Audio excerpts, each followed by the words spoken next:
Nah, ikhlas. Jadi memang susah, memang sangat susah sekali untuk ikhlas itu. 2 kali macam itu Pak.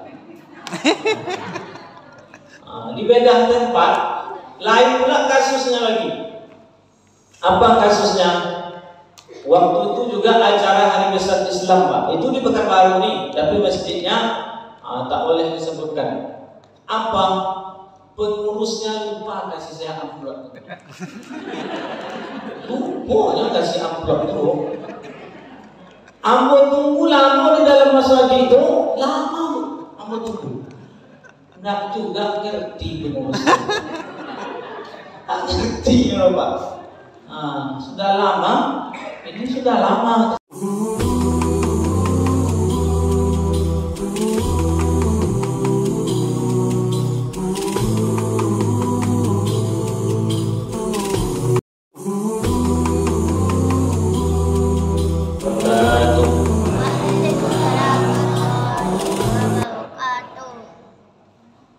Alhamdulillahirabbil alamin.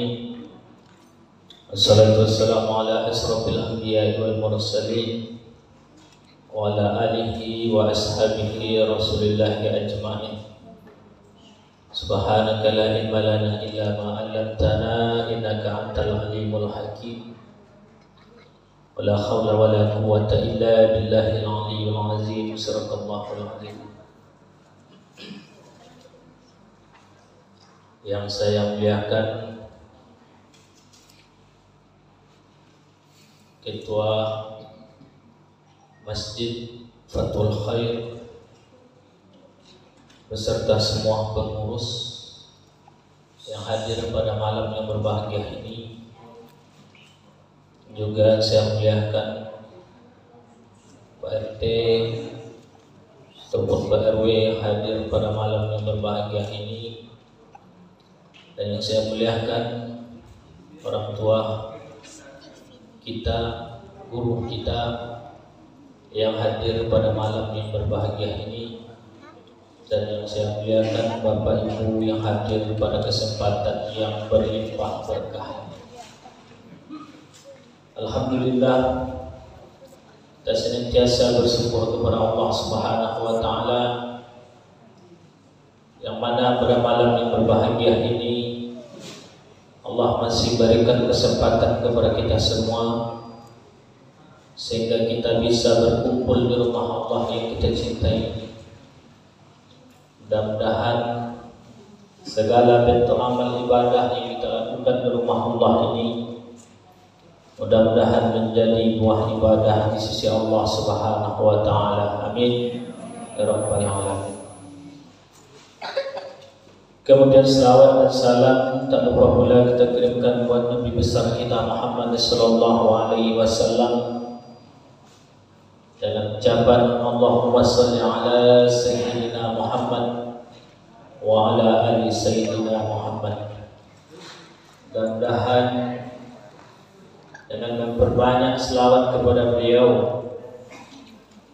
dan mendapatkan apa yang dijanjikan oleh Nabi besar kita Muhammad sallallahu alaihi wasallam. Dan di dalam kehidupan sehari-hari kita selalu bermohon kepada Allah supaya kita mampu menjalankan sunnah Rasulullah sallallahu alaihi wasallam, dan nanti di penghujung akhir hidup kita mudah-mudahan kita mendapatkan husnul khatimah. Mudah-mudahan kita mendapatkan itu semua. Amin. Bapak Ibu yang dimuliakan oleh Allah Subhanahu wa Ta'ala, terlebih dahulu saya memperkenalkan diri kepada Ibu dan juga Bapak, karena ini pertama saya menyampaikan tausiah pada malam Sabtu ya, malam Sabtu yang keempat ini. Nama saya disampaikan oleh protokol dari Pak Mawardi. Mungkin disangkul oleh apa? Mungkin Dr. Mawardi kan. Kalau tengok jadwal pekan Jumat malam itu semuanya dokter Pak. Dokter Lailatul Qadar, Dokter Nixon, dan yang ketiga Dokter Maghfirah kan. Jadi Pak, ibaratnya sudah 3 pekan bapak lauknya dagingnya terus Pak, daging udang kan.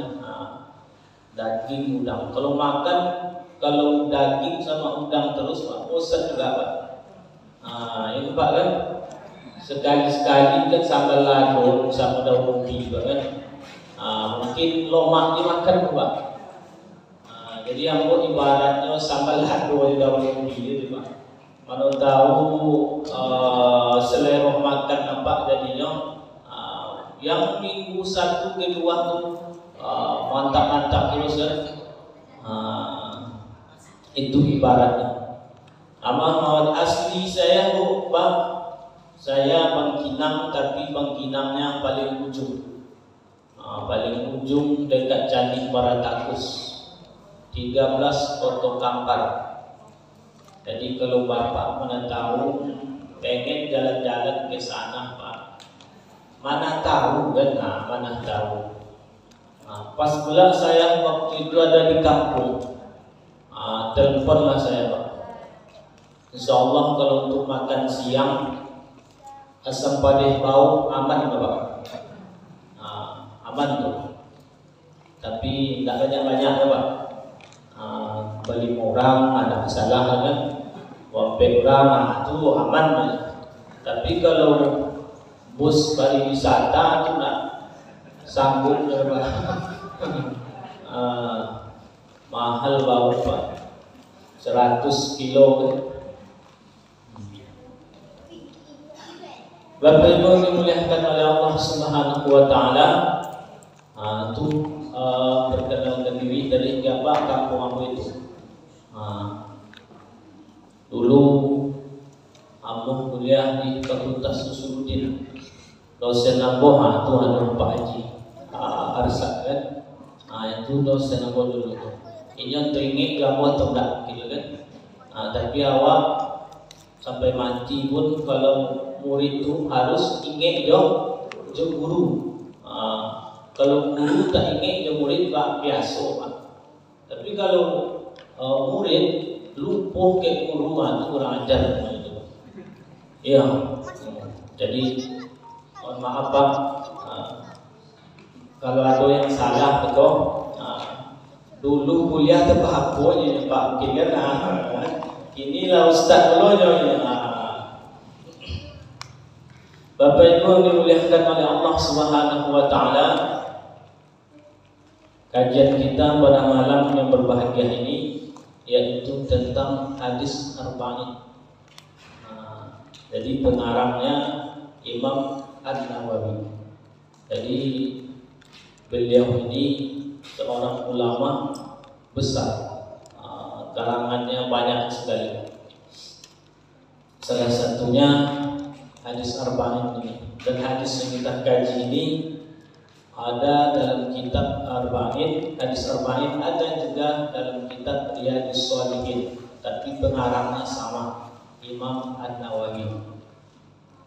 Bunyi hadisnya mungkin kita sudah hafal Pak, sudah hafal kita. Itu hadis yang pertamanya, innamal a'malu binniyat. Sesungguhnya setiap amal yang kita lakukan itu Pak, yaitu tergantung dengan niat kita. Yang meriwayatkan hadis ini seorang sahabat Nabi yang bernama Umar bin Khattab. Saya yakin dan percaya Pak, semua orang Islam Pak pasti kenal dengan Umar bin Khattab ini. Ada enggak di antara kita yang tidak kenal dengan Umar bin Khattab? Pasti kita kenal dengan dia. Mungkin kalau Umar sampai di perumahan Nambo, mungkin apa tak kenal kan? Tapi yang namanya Umar bin Khattab di sini ada enggak yang nama Umar Pak? Ada. Pasti kita kenal dengan Umar. Kenapa? Karena Umar itu sangat berjasa dengan kita. Kalaulah bukan karena Umar, maka kita tidak akan bisa membaca Al-Quran, teman. Karena pada masa Umar lah, karena ide Umar lah pada waktu itu, khalifah pada waktu itu memang Abu Bakar, tetapi yang mengusulkan untuk membuat mazhab Al-Quran itu yaitu Umar bin Khattab.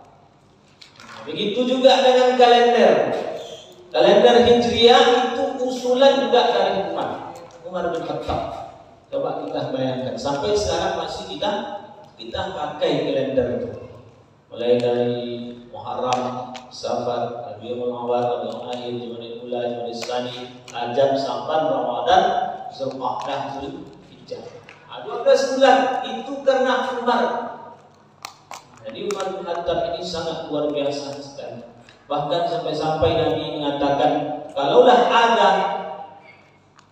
Nabi setelah saya, kata Nabi Muhammad, Nabi kita, maka Nabi setelah saya yaitu adalah Umar bin Khattab. Tapi karena tidak ada Nabi setelah Nabi Muhammad SAW yang ngaku-ngaku banyak, tapi setelah Nabi tak ada lagi. Kalau ada, kata Nabi, Umar lah yang menjadi Nabi setelah saya. Karena Nabi itu adalah khatamul nabiyyin, maka tidak ada begitulah. Dan Umar bin Khattab ini adalah yang salah satu sahabat Nabi yang dijamin masuk surga oleh Allah Subhanahu wa Ta'ala. Dan dia pun juga mempunyai anak yang sangat luar biasa sekali, anaknya sangat bagus, sangat baik, bahkan salah seorang sahabat Nabi yang paling banyak meriwayatkan hadis, yaitu adalah Abdullah bin Umar, anak daripada Umar bin Khattab. Coba kita bayangkan. Dan dialah yang meriwayatkan hadis tadi tentang innamal a'malu binniyat. Hadis ini konteksnya tentang hijrah. Pada waktu itu sahabat Nabi akan melakukan hijrah dari kota Mekkah ke kota Madinah. Tapi semua sahabat Nabi itu tidak betul-betul niatnya itu semuanya karena Allah Subhanahu wa Ta'ala. Kenapa demikian? Karena banyak niat daripada sahabat pada waktu itu ketika hijrah. Ada yang niatnya cuma nanti sampai di kota Madinah untuk buka lapak, untuk berdagang, Pak, atau membuka lahan untuk berkebun, atau juga ada juga yang berniat hijrah dari Mekkah ke kota Madinah untuk mencekini, Pak. Jadi niatnya tidak karena Allah Subhanahu wa Ta'ala. Banyak sekali. Ada hanya untuk berdagang saja, ada hanya untuk mencari istri saja di situ. Jadi kalau niatnya untuk berdagang, kalau niatnya untuk mencari istri, yang dia dapat apa? Itulah yang dia niatkan. Hanya cuma berdagang yang dia dapat, hanya istri yang dia dapat, tetapi tidak lillah, karena Allah Subhanahu wa Ta'ala. Dan juga ada juga konteks hadis ini tentang perang jihad fisabilillah. Makanya sahabat bertanya kepada Nabi, ya Rasulullah, orang yang ikhlas berjuang di jalan Allah itu dengan niat lillah itu bagaimana orang itu? Apakah orang itu cuma orang itu dia perlihatkan keberaniannya, sangat gagah, sangat berani sekali? Apakah dia orangnya yang ikhlas lillah karena Allah niatnya itu? Apakah atau mungkin orang yang hanya riya saja, orang yang hanya ingin dipuji oleh manusia saja karena dia ikut berperang jihad fisabilillah? Apakah dia kena nampakkan kegagahan dia, keberanian dia, atau orang yang cuma untuk dipuji dan disanjung oleh orang? Maka apa kata Nabi? Orang yang jihad fisabilillah yaitu adalah orang yang menomorsatukan kalimat Allah Subhanahu wa taala di muka bumi ini, itulah orang yang ikhlas dan niatnya karena Allah Subhanahu wa taala. Jadi orang yang ikhlas niatnya karena Allah untuk berjuang jihad fisabilillah, yaitu orang yang menomorsatukan kalimat Allah Subhanahu wa taala di permukaan bumi ini, dan dialah orang yang ikhlas niatnya karena Allah Subhanahu wa taala. Bapak Ibu yang dimuliakan oleh Allah Subhanahu wa taala, lalu apa definisi ikhlas itu? Ikhlas berniat itu yang pertama yaitu adalah melupakan semua persepsi orang lain, melupakan semua pandangan orang lain, apapun perkataan orang lain, mau bagaimanapun ucapan orang lain, Bu, ketika kita melakukan beribadah karena Allah, tapi kita hanya satu saja, karena lillah, karena Allah Subhanahu wa taala. Mau orang ngomong seperti apa tentang kita, apapun dia ucapkan tentang kita, terserah, jangan kita hiraukan.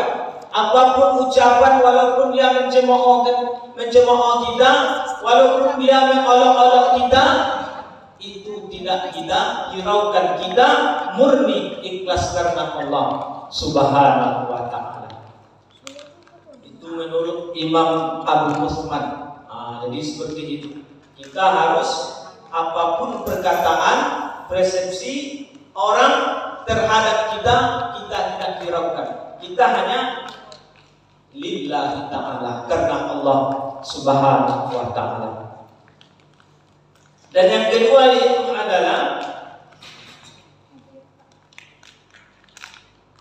apabila kita tinggalkan suatu amal karena orang lain, kita tinggalkan amal ibadah itu karena orang lain, karena takut kita mungkin orang mengatakan kita ini adalah orang yang ria, makanya amal ibadah itu kita tinggalkan. Jadi kalau ada orang semacam itu, takut dia beribadah karena orang lain, mungkin orang itu mengatakan saya ini ria, maka itu pun juga salah. Ketika kita mengatakan seperti itu, ketika kita beribadah, umpamanya sholat isya berjamaah. Sholat isya berjamaah keutamaannya sangat luar biasa sekali. Seolah-olah kata Nabi, kita sholat separuh malam. Coba kita bayangkan, seolah-olah kita sholat dari separuh malam. Kita tidak datang untuk melaksanakan sholat isya berjamaah. Kenapa? Karena mungkin kita takut. Ada orang mengatakan, itu Pak tuh sok-sok loh, kan? Jadi dicemehnya kita. Lalu tidak kita lakukan hal yang tersebut karena mungkin menurut kita saya menjaga supaya saya jangan ria. Jadi sedikit saja Bapak Ibu, sedikit saja hati kita itu dibolak-balik oleh setan, itu sudah terjerumus kita. Yang tidak kita lakukan, takut kita bahwa melakukan suatu amal itu karena orang lain, karena dikatakan ria, lalu tidak kita lakukan. Yang tidak kita lakukan itulah sebenarnya masuk ke dalam kategori orang yang ria. Jadi macam itu, kalau kita tidak sholat isya berjamaah, lalu takut kita orang lain mengatakan kita, lalu kita tidak pergi untuk menjaga supaya saya jangan ria, maka ketika kita tidak pergi sholat isya berjamaah, itulah sebenarnya ria yang terjadi dalam diri kita. Jadi untuk apa gunanya lagi membaca Al-Quran, membaca Yasin sama-sama, untuk apa lagi? Jangan lagi datang ke masjid. Lalu ibu tak datang ke masjid untuk baca Al-Quran, mungkin untuk baca Yasin, tak datang. Kenapa? Takut dikatakan sama orang bahwa kita dikatakan nanti riya dalam beramal. Jadi jangan seperti itu. Kita jangan seperti itu. Kita hanya takutnya hanya karena Allah Subhanahu wa taala, bukan karena orang beranggapan kepada kita bahwa kita riya lalu kita tidak melakukan amal perbuatan tersebut, maka itulah kesalahan di dalam diri kita. Bapak Ibu yang dimuliakan oleh Allah Subhanahu wa taala. Dan juga yang kemudian yang ketiga yaitu adalah beramal karena orang lain. Itu sangat berbahaya sekali. Ini beramal karena orang lain itu sudah jelas-jelas musyrik, syirik kita, menduakan Allah Subhanahu wa taala. Kenapa? Karena kita beramal itu karena dipuji oleh orang. Kita beramal karena mungkin kita ingin dihormati oleh orang. Kita beramal mungkin karena ada sesuatu yang kita inginkan dari orang tersebut. Ini kalau seperti ini banyak terjadi waktu pilkada, Pak. Pilkada, wakil-wakil caleg itu datang ke masjid itu tak lillah, tak lillah, karena mungkin minta suara ataupun mungkin supaya orang memilih dia. Jadi jangan sampai seperti itu, karena Allah cemburu ketika kita membuahkan dia. Ini dosanya yang sangat luar biasa sekali. Lalu bagaimana ikhlas dalam berniat itu? Bagaimana ikhlas dalam berniat tersebut? Makanya ketika kita diselamatkan oleh Allah Subhanahu wa taala dari perbuatan yang dua tadi. Yang pertama riya, yang kedua yaitu adalah syirik. Ketika Allah selamatkan kita dari hal yang dua ini, inilah orang yang dikatakan ikhlas hanya karena Allah Subhanahu wa taala. Dia tidak beribadah gara-gara orang lain mau bilang apa, dia tidak pedulikan. Mau dia bilang riya, maka dia tidak pedulikan. Dan juga dia tidak menyekutukan Allah Subhanahu wa taala. Jadi orang inilah orang yang ikhlas niatnya karena Allah Subhanahu wa taala. Bapak Ibu yang dimuliakan oleh Allah Subhanahu wa taala, berbicara masalah ikhlas dalam beramal, niat ini dalam beramal, maka sangatlah sulit sekali. Bahkan salah seorang tabi'in mengatakan bahwa dia berpuluh-puluh tahun belajar.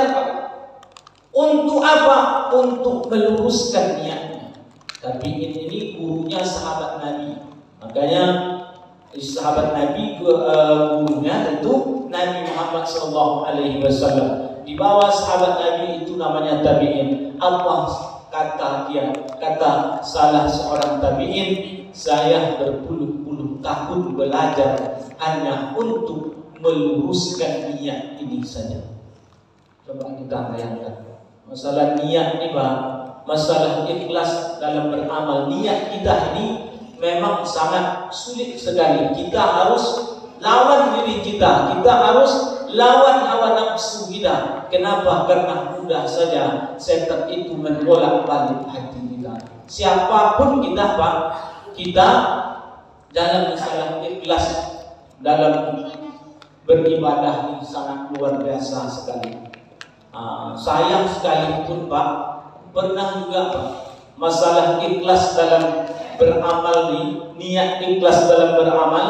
Suatu ketika diundanglah saya ceramah dulu, Pak, di tempat pedesaan yang dia berbatasan bertetangga dengan PT Sawit.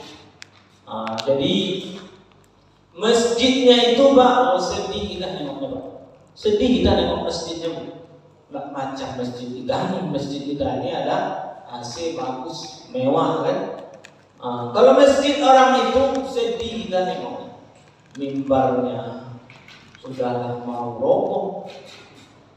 Diundangnya bos itu Pak. Jadi saya bisikkanlah kepada pengurus masjidnya, apa kata saya, Pak, nanti kalau saya dikasih amplop, maka saya infakkan ke masjid ini untuk pembangunan masjid ini. Kata pengurusnya, alhamdulillah Ustaz, katanya, terima kasih, katanya. Rupanya pengurus ini ketika usai acara, usai ceramah, diumumkan kepada jemaah. Apa kata pengurusnya? Alhamdulillah Ustadz yang kita undang ini sudah mengimpakkan honor dia untuk pembangunan masjid kita ini, yaitu adalah sebesar 3 juta rupiah. Mendengarkan 3 juta itu kali Pak? Oh deh. Nyesal nggak deh. Ambo sangko 500.000 dikasih Pak. Paling banyak begonya mau tengok kondisi masjidnya kan. 500.000 itu udah paling banyak menurut Ambo tuh. Dong 3 juta balik aneh. Rupanya dibantu oleh PT Sawit sekolahnya tuh Pak. Kalau untuk undang Ustaz, kami yang kasih. Rupanya dikasih ya 3 juta sama PT itu kan. Tapi itu timbul lagi, datang lagi, awalnya ikhlas, ketika mendengar itu lagi ya nggak jadi ikhlas, nggak jadi ikhlas. Jadi memang susah, memang sangat susah sekali untuk ikhlas itu. 2 kali macam itu Pak. Di beda tempat lain pula kasusnya lagi. Apa kasusnya? Waktu itu juga acara Hari Besar Islam Pak. Itu di Pekanbaru nih, tapi masjidnya tak boleh disebutkan. Apa? Pengurusnya lupa kasih saya amplop. Lupa kasih amplop itu. Ambo tunggu lama di dalam masjid itu, lama ambo tunggu. Nggak juga ngerti pengurusnya. Tak ngerti ya Pak. Sudah lama, ini sudah lama saya kan. Jurus yang kedua saya pergi, saya keluar, engkol Honda dalam keadaan mati Pak. Engkol Honda dalam keadaan mati tujuannya supaya pengurus kejerawatan. Itu pun tidak dia lakukan Pak. Tidak dia lakukan tuh Pak. So capek pula kaki saya dengan kolonda Pak. Di atas motor tuh Pak, barulah saya sadar. Barulah saya insya astagfirullahaladzim. Hina betul engkau di dalam hati yang mau. Hina betul engkau nih. Masa cuma itu yang engkau cari? Ketika kita ikhlas Pak, rupanya disitulah Allah menjawab. Pas yang sampai di rumah, bunyi telepon. Rupanya pengurus itulah yang telepon. Apa kata dia? Halo, assalamualaikum Ustaz. Waalaikumsalam. Kata mohon maaf Ustaz, mohon maaf kami Ustaz. Kata pengurus masjid itu. Apa nih kata saya? Pura-pura tak tahu ya. Apa nih kata saya? Kami lupa Ustaz ngasih amplop ke Ustaz, katanya. Tak jadi masalah itu kata kan. Padahal itu mulai lagi. Mulai lagi tidak ada ikhlas lagi Pak. Dalam hati lain pula lagi kan. Tadi memang betul-betul sulit Pak. Sulit, makanya tabi'in itu mengatakan untuk ikhlas meluruskan niat itu murni karena Allah Subhanahu wa taala, belajar berpuluh-puluh tahun dulu Pak. Untuk keikhlasan di dalam diri kita. Makanya siapapun Pak itu berat sekali. Bapak Ibu dimuliakan oleh Allah Subhanahu wa taala. Dan niat ini ada kaitannya dengan ibadah haji. Apa kaitannya dengan ibadah haji niat itu? Kalau kita melaksanakan ibadah sholat Pak, kita bisa berniat di mana pun. Di masjid ini kita bisa berniat. Di masjid Muhajirin situ bisa kita berniat. Di masjid bermusalah itu bisa kita lihat. Dimanapun bisa. Semua amal itu dimanapun tempatnya Allah tentukan tempat berniat itu. Tapi kalau khusus ibadah haji, Allah tentukan tempat berniat itu yang kita sebut dalam istilah haji, yaitu miqat Makkah. Menunjukkan apa?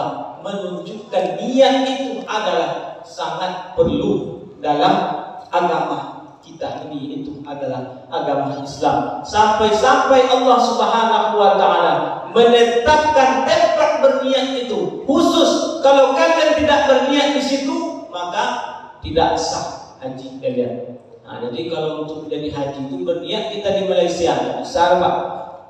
Khusus yang Allah sudah tempatkan. Menunjukkan apa? Menunjukkan niat itu adalah sangat penting. Dan ketika haji wada, haji perpisahan, Nabi Muhammad SAW, Nabi naik ke atas onta dia. Onta Nabi itu namanya Al-Quswah Pak. Nah, jadi kalau kendaraan Nabi, kendaraan kesayangan Nabi itu atau nama dibikin namanya Pak. Jadi kalau bapak ataupun ibu membuat nama dengan kendaraan kesayangan, tak ada masalah Pak. Boleh-boleh saja Nabi pun bikin nama kendaraan dia. Mungkin bapak baru beli mobil Avanza. Keinginan bapak mau mobil Pajero. Jadi apa yang dilakukan? Hapus saja dulu Avanza itu. Hapus Avanza, dia mereknya Pajero Pak. Kan tak masalah Pak. Sah-sah saja kan? Relax saja tuh Pak. Tuh, biasa saja kan? Jadi mungkin dengan niat kita yang kuat, mungkin Allah kasih nanti. Jadi apapun boleh Pak, bikin nama. Jadi naik Nabi ke onta dia itu, naik ke atas onta. Apa yang Nabi katakan? Nabi berdoa kepada Allah, ya Allah, jadikanlah haji saya ini yaitu haji yang jauh dari sifat riya dan jauh dari sifat sum'ah. Itulah doa Nabi. Kenapa? Karena masalah haji ini Pak sangat luar biasa sekali Pak. Banyak kejadiannya Pak. Masalah penghormatan ini itu banyak orang marah gara-gara apa? Gara-gara hajinya tidak disebut. Coba bayangkan, kalau macam itu ibadah hajinya seperti apa? Sum'ah, pengen dipuji oleh orang. Lumpuh awak Pak menyambut hajinya. Awak umpama nama apa tu? Umar. Ini adalah Haji Umar. Yang saya hormati Bapak Umar jawatan. Setelah turun Pak itu diprotes ya Pak. Ustaz atau tadi ada Ustaz yang lupa. Apa tu Pak? Hajinya Ustaz tak sombong. Dan 3 kali itu Ustaznya. Banyak aktiviti itu kan. Haji tu. Anak ampak Ustaz kompeti yang olah peci haji gitu. Coba kita bayangkan Pak. Itu ibadah haji itu dengan niat itu sangat berkaitan sekali. Kenapa? Karena orang pengen dipuji. Makanya Nabi bermohon kepada Allah, berlindung kepada Allah, ya Allah jadikanlah haji saya ini haji yang terbebas dari riya dan juga yang terbebas dari sum'ah, ingin dipuji. Orang banyak Pak marah kalau tidak dibilang haji. Ada kejadian tak macam itu Pak? Marah kalau tak bilang haji, marah kalau tak bilang haja, marahnya. Tapi ada juga sebagian Pak, mungkin apa kasih dengan itu dekat kita dulu Pak Ahyar Pak, itu marah pula dibikin namanya haji di situ. Jangan bikin haji nama saya katanya. Itu bukan gelar lain. Itu pula Pak, hebat tekan kita dulu Pak. Waktu bimbingan skripsi sama dia, dah betul tak nama bapak ini tahu? Tengok psikolog ini orang bu apa? Memang tengok betul. Ditengoknya, tolong dicoret haji itu betul. Haji itu nak gelar coret dia. Disuruh lo coret kawan nambo. Ada yang haji pengurusnya lupa bikin haji, apa katanya? Tolong ditambah haji itu katanya. Jadi coba Pak. Jadi kalau orang yang pengen dipuji padahal ibadah haji itu kita maunya lillahi ta'ala, hanya karena Allah Subhanahu wa ta'ala, jangan untuk riya, jangan untuk sum'ah, hanya minta dipuji oleh orang. Jangan terjadi seperti itu. Niat kita itu mesti niatnya ikhlas karena Allah Subhanahu wa ta'ala. Begitu juga dengan ibadah kurban. Ibadah kurban itu macam itu juga, sama juga dengan ibadah haji. Ada orang Pak, dia yang pertama mendaftar ke pengurus kurban, dia yang pertama sekali mendaftar Pak. Rupanya pengurus ini dibikinnya lah nama bapak tadi nomor 5. Nomor 5 di papan tulis itu Pak. Marah bapak tadi. Pengurus tadi. Ambo yang pertama sekali mendaftar, kok nomor 5 dibikin nama ambo ini kan? Coba kita bayangkan, salah nomor aja marah. Salah nomor. Coba kita bayangkan, itu bukan lillah, tapi mungkin sum'ah tadi, ingin minta dipuji oleh orang.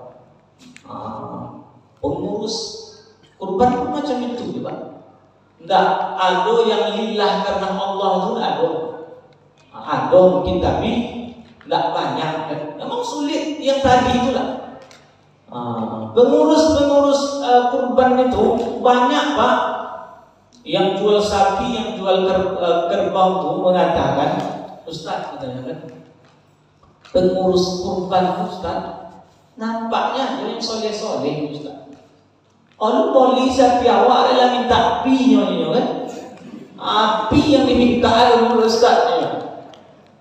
Jadi banyak juga pengurus kurban itu Pak, kalau sapi mata, kodam besar gemuk sapi itu harganya murah. Yang satu ini sapinya kurus, harganya mahal. Dipilihnya sapi yang kurus yang harga mahal. Kalau ada macam itu pengurus panitia kurban, itu ada pi di situ, dapat jatah di situ. Tapi nak pengurus awak sikor Pak. Dan salah paham lah Pak kan. Kalau pengurus awak sikor, insya Allah ikhlas, lurus karena Allah Subhanahu wa ta'ala. Amin.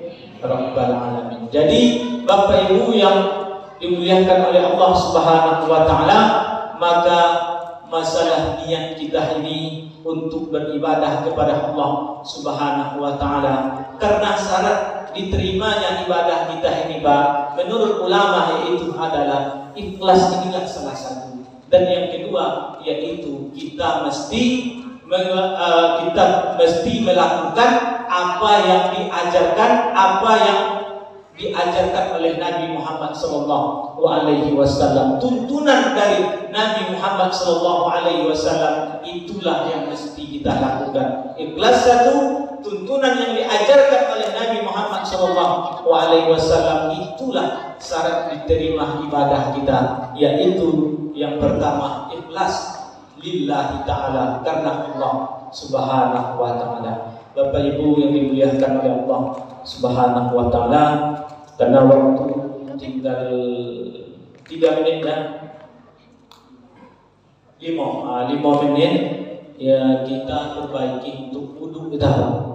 Jadi mungkin ini saja yang dapat saya sampaikan pada kesempatan malam yang berbahagia ini. Kalau ada ucapan ataupun perbuatan saya yang tidak sesuai di hati Bapak Ibu semua, saya selaku hamba Allah yang main banyak-banyak minta dimaafkan, dan saya tutup dengan ucapan Assalamualaikum warahmatullahi wabarakatuh.